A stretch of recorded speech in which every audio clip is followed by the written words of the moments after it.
after this match, I'm gonna change my mind. I'm not mature enough to handle this kind of matches, so I have to learn about it. Remember Carlos Alcaraz, last year's US Open winner? Lately, it seems like he's hit a rough patch. From the king of the court to fighting to stay on top, let's attempt to answer the question of what really happened to Carlos Alcaraz. But first, a quick tennis quiz. What is the tech tool used in matches to check if a ball landed in or out? Think you know? Stick around to the end to see if you're right. And as always, if this video serves up some tennis joy, volley that like button and backhand a subscribe for more ace-worthy tennis content like this.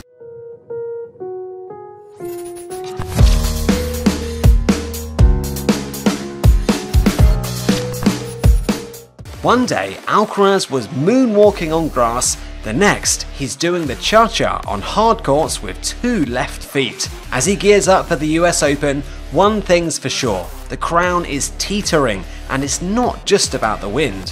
What's the buzz? First stop, Canada Open. Fresh from taking down Noel at Wimbledon, our boy looks set to conquer. Sailed through Ben Shelton, had a close call with Hubert Hurkacz, but then, bam, Tommy Paul played spoiler. Again, it's like ordering your favourite dessert and finding out they put raisins in it. Why, Tommy? Why? On to Cincinnati, where, let's be real, things got weird. Playing Jordan Thompson, it felt less like tennis and more like a game of will it rain or won't it?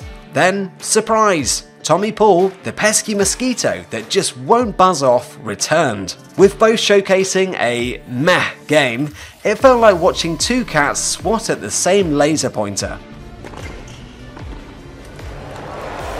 Lovely touch. That's a well crafted. Facing 70th seeded Max Purcell, Alcaraz just scraped by. Later, his bout with hubby Hurkacz felt like a TV show packed with dizzying twists. And in the finale against Djokovic, well, let's just say Joker had the last laugh. What you managed to do in the last 2-3 years is unbelievable. So well done and good luck to you and your team for the rest of the year. Canada and Cincinnati aside, let's talk numbers. After Wimbledon, our guy seems to be missing his mojo. 1 easy win in 8. Ouch!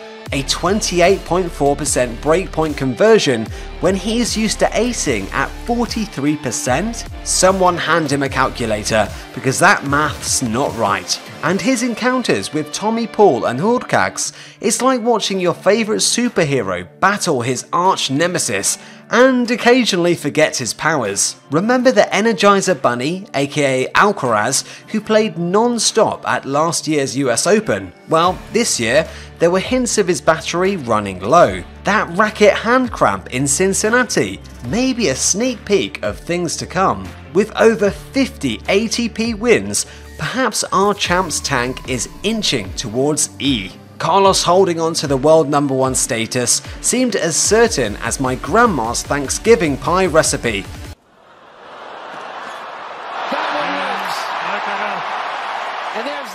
Always consistent and often undefeated. But if there's one thing we've learned, it's that in tennis, as in pie making, you can never take your eye off the ball or the oven. Had our hero clinched Cincinnati, he'd have soared above Djokovic by a whopping 820 points. But fate's a quirky thing. Picture this, Alcaraz standing on the edge of a diving board, ready to plunge.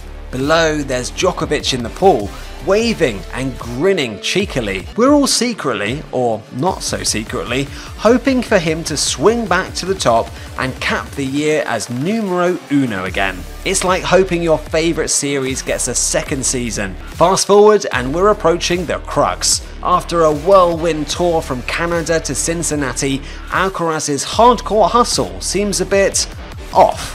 Recently, at the US Open semi-final, Carlos Alcaraz faced a surprising defeat against Daniil Medvedev.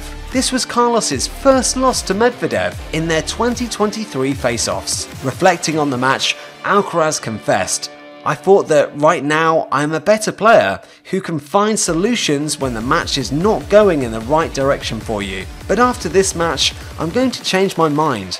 I'm not mature enough to handle these kind of matches, so I have to learn from that.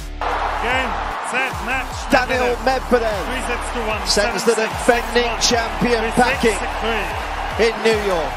Maybe it's the pressure, maybe it's the little niggles from injuries, or maybe it's because of his new strategy. Now, when you're a tennis enthusiast, watching these Grand Slam tournaments, you might notice a quirky thing about our boy Carlos. While most players sweat it out on the court, even during their off days, Carlos, not so much. The young Spaniard, believe it or not, opts out of practice on his rest days during these tournaments. You might be thinking, hold on a minute, isn't practice supposed to, make perfect? Well, for Carlos, it seems skipping practice is part of the perfection. He's got a bit of track record with this. Take the US Open, for instance. There he was, gearing up for a face-off against the formidable Alexander Zverev. And what did he do the day before? Take a breather. And if you're thinking this was a one-off, think again. Before he squared off against Matteo Arnaldo in the 4th round, he did the exact same thing.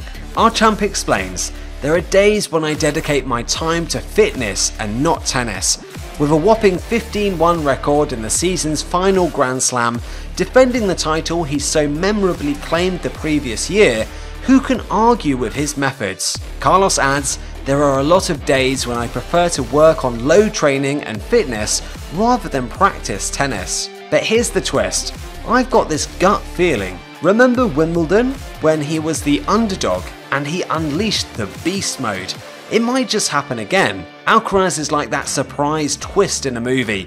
Just when you think you've got it all figured out, he comes in with a plot twist. If there's one thing to take away, it's that with Carlos Alcaraz, expect the unexpected. The current form, the stats, the draws, all these are just episodes in a gripping series. But knowing him, he could just bring the season finale everyone's waiting for.